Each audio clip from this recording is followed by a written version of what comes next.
Hydrolyzed Collagen Tripeptide สารสกัดจากเปลือกองุ่น Resveratrol เซรามายจากข้าวญี่ปุ่นสารสกัดจากส้มสีเลือดอิตาลีสารสกัดจากเมลอนสายพันธุ์ฝรั่งเศสสารสกัดจากทับทิมสเปน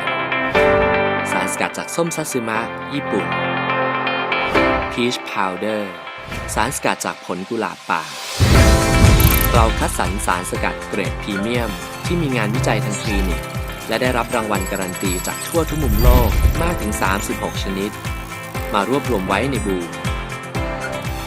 เพื่อส่งต่อคุณประโยชน์สำคัญในการบำรุงผิวผมเล็บของคุณให้แข็งแรงสวยงามและดูมีสุขภาพดีจากภายในเปล่งประกายสู่ภายนอก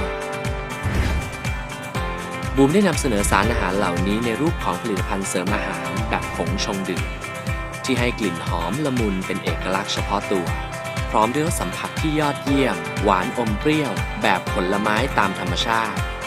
เพื่อให้ทุกวันของคุณเป็นวันที่พร้อมเปล่งประกายบูมเพราะความสวยที่แท้จริงต้องออกมาจากข้างใน